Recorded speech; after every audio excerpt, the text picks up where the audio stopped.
don't find that facility to be, existing. And then Duale made a very funny statement saying that such facilities will be closed. And then, Kenyans were wondering, how do you close a hospital which does not exist? So we had that controversy, but it does well, nevertheless.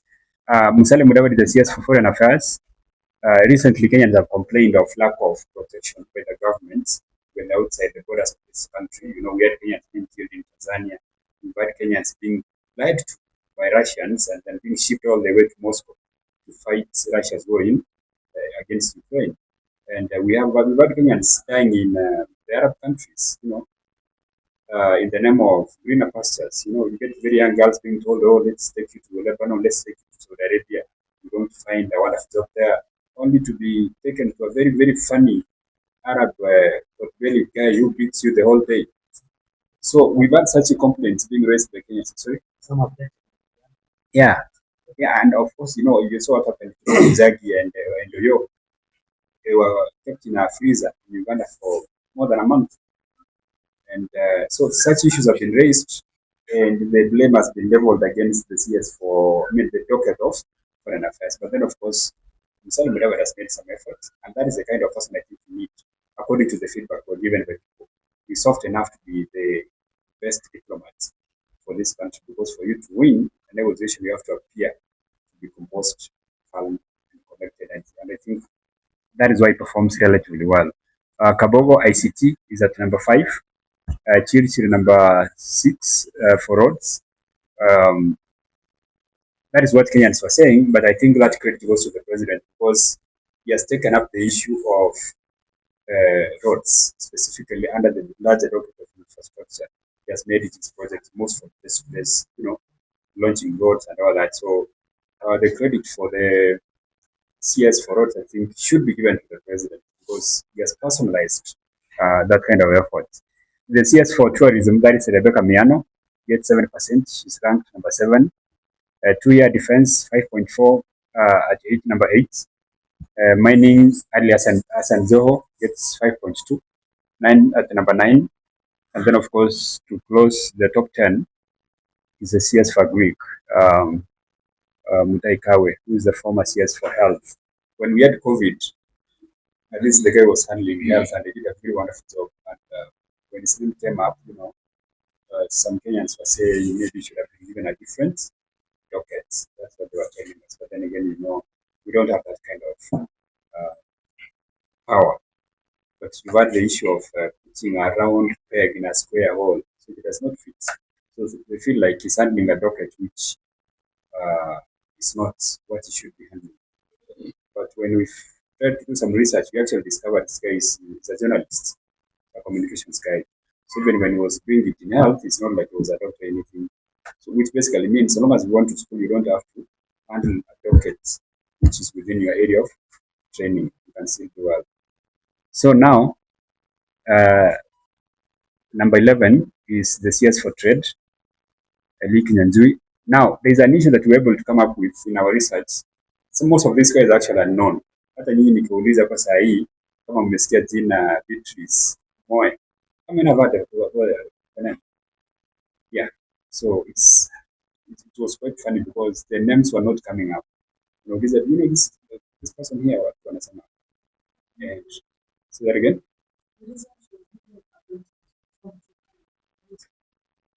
Turkana.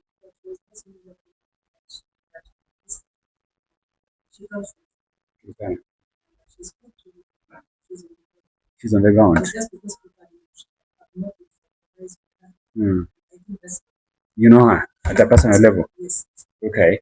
Was affected by the abductions and killings, because every single time a kid is abducted, the perception is the CS for Interior is responsible, so he takes the blame.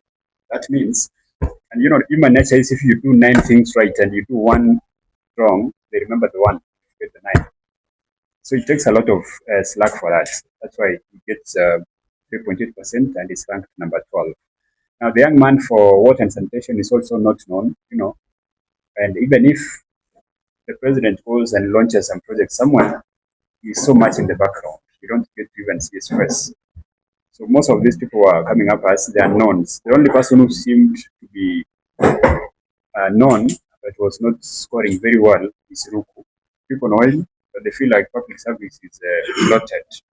You know, employees, government employees are not well paid, they're not motivated.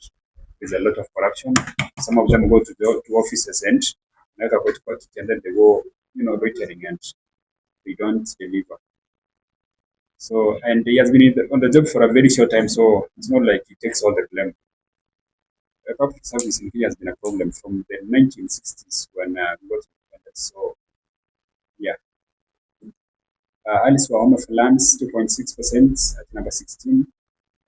Most of the guys who are responding were talking about the inability of herself and the previous or former CSs within the docket to facilitate the allocation of the processing of title deeds for citizens, number one. And then number two, there's a lot of corruption within the Ministry of Lands, whereby someone can go work with some cartels within the Ministry of Lands office and process a title deed for your piece of land.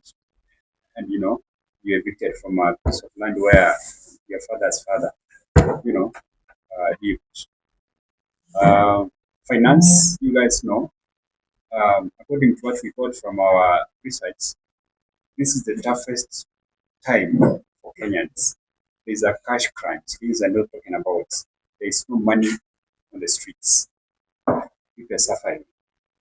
Surprisingly, they're not complaining because every single time there's a cash crunch, Kenyans are used to complaining. But this time around, for some reason, um, they're not complaining. But then they're saying there's no money.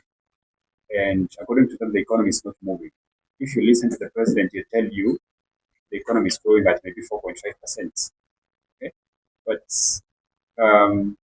in a mixed economy like ours, the only way citizens can believe that the economy is moving forward is when there's money in their pocket. If you go home with 1,000 shillings and you buy food for your family, there's some money for, token and stuff like that. They feel like the economy is not moving. But if there's no food, you don't have money, then it's not.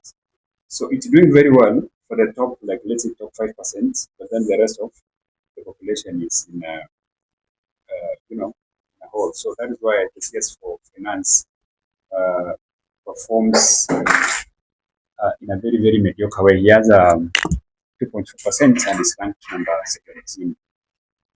Environment, she's also not known. She's not known, but the few people who know her say they've not seen her do anything very substantial. And some were telling us at some point she was in health, where she performed very dismal, and then she was moved. So they were calling it transfer failure. If you fail in one docket and then you move to the next one, there's no guarantee that you're going to perform in your new docket. Now, and we have a cult of that movement.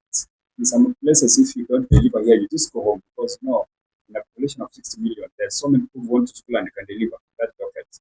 And even if you have to reward a particular tribe, you can go down there and get someone who's qualified to do that kind of assignments. Yeah, so even if it's a principle in some political arrangement and he has to reward a girlfriend, you can pick a girlfriend who's qualified. Yeah, so I feel like it's transfer of failure. Septimo is also unknown. Actually, the women who are talking about who responded to our study feel like there's so much to be done when it comes to the docket of gender because she's quiet when girls are being killed. She's quiet when young boys are being molested, which has spiked. There's a lot of sodomy going on around here. Most of it demonic from it's being perpetrated by Nigerians who come here to harvest good luck for their rituals. Yeah, so that is how it is. Now, the big question, who is to blame for a lazy cabinet? Because most of these kids have gone to school and they know what, if they move around, they can deliver. For your information, a CS is just a policy head in a ministry. The person who does the donkey work is the PS.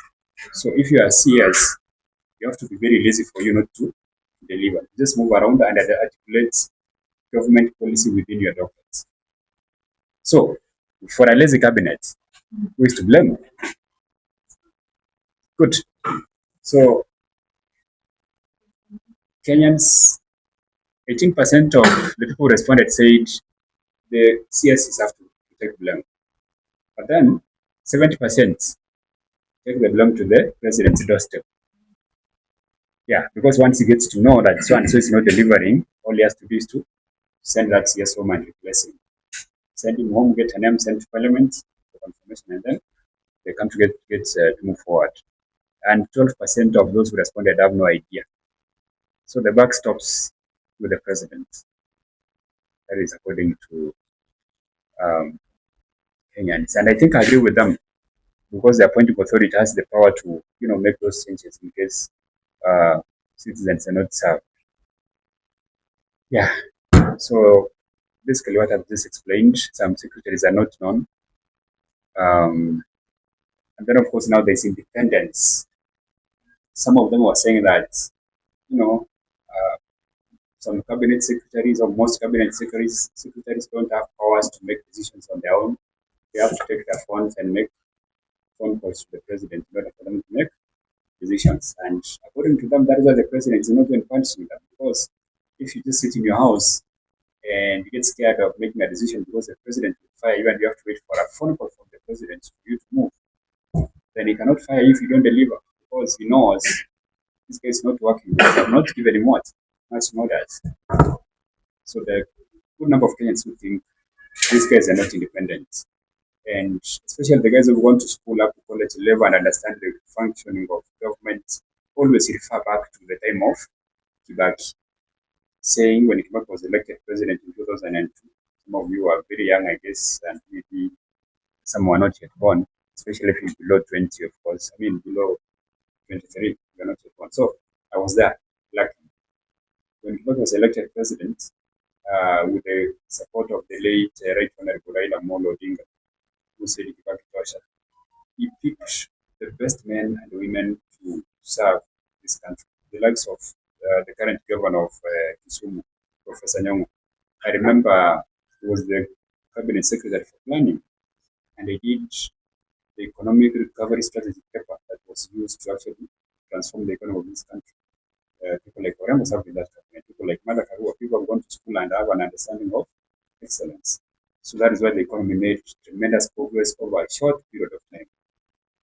So sometimes we get to ask the question, if you're elected president, why should you pick mediocre people to serve? It's not a question we cannot answer. I mean, it's a question we cannot answer. Yeah, so that is it. If the president picks competent men and women to serve in the cabinet and they're given freedom to act, then I think this country can make serious progress. But these are the two key observations to Uganda, Ogunzagi and Oyo. The perception most Kenyans have is they were handed over to the Ugandan government as punishment by the Kenyan government through the direction of the CS Interior, which is far-fetched. Me and you know that is BS. Maybe not. Possibly not. Yeah, because if they wanted to hide them somewhere, they could have taken them to some place in Kitengela or wherever. They don't have to send them to seven. It's freeze. But you see, that is a perception that's here. And then, of course, the killings of 2024 is still fresh in the memories of so many, especially these kids. So the moment you tell them this is yes for interior, you're in white. So he has space to move out there, and he's a young man, and he gets to talk to people.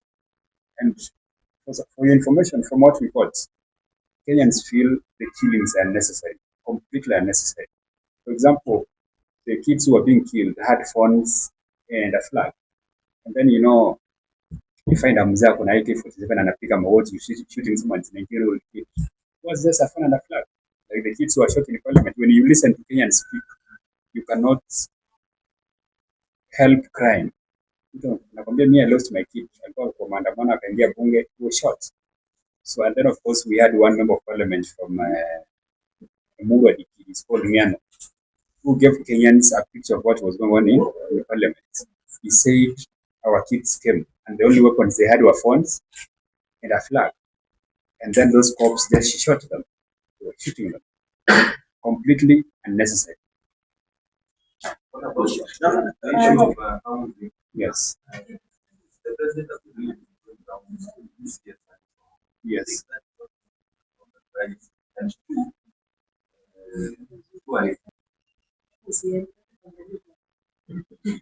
Now I'm giving you feedback. Yeah. I'm not giving you my opinions. Okay. So the noise, the noise. You know, the president is moving from place to place, commissioning all those houses. Now, for example, there's a time we went to a place down here. I think it's in Mukuru or something, and I think some keys were handed over to some people. Now, for like 2 weeks, there was a persistent message from the opposition that the people who were taken to those houses were later chased out, and those keys then what? Retrieved because it was managed. So, it was given to same woman, one woman in Nakuru, one woman everywhere. You see, he has the information, so it becomes very hard. She doesn't. Yeah. So, and we can see the houses they're being built. That is for sure, but communication is not very good. The president's communication team is sleeping on the job. And for your information, I study profiles of politicians.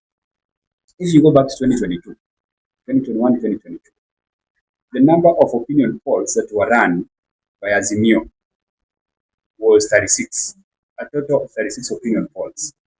The number of opinion polls done by UDA, only 3.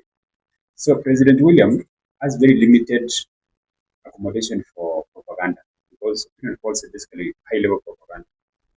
So, and you must run government with PR, which means you even communicate what you're doing clearly.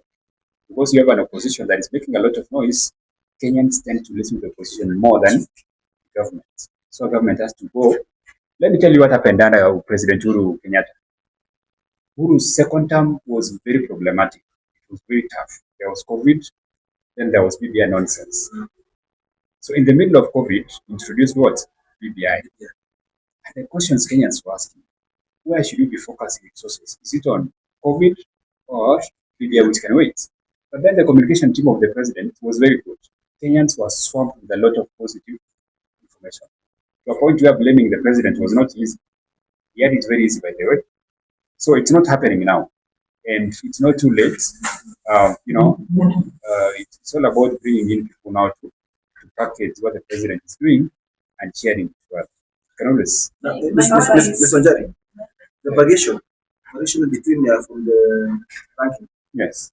The variation between Duale and John Badi. Yes. Both of them seem to be. You talked of Badi paying schools that never existed. Duale. No, Badi. Badi. Some schools got some money. They are not. If you ask this guy, he has gone to college. You ask him what's going on within the Ministry of Health. He'll tell you, number one, shifting from one system to another is not easy. Okay, problems will be there. Whether it's you doing it or your father or your mother, they will be there. Has he made some attempts? The answer is yes. Okay, does he respond to those issues? The answer is yes. Okay, you cannot expect a very clean slate in transfer. Okay, and actually, some of the slack goes to the president. He's the one who called for that movement from NHF to SHA. Yeah. So that is what he gets. Some of these guys get a lot of grace because they believe they're not independent. Some of the actions happening within those ministries or dockets are commissioned or ordered by the president. Yeah. One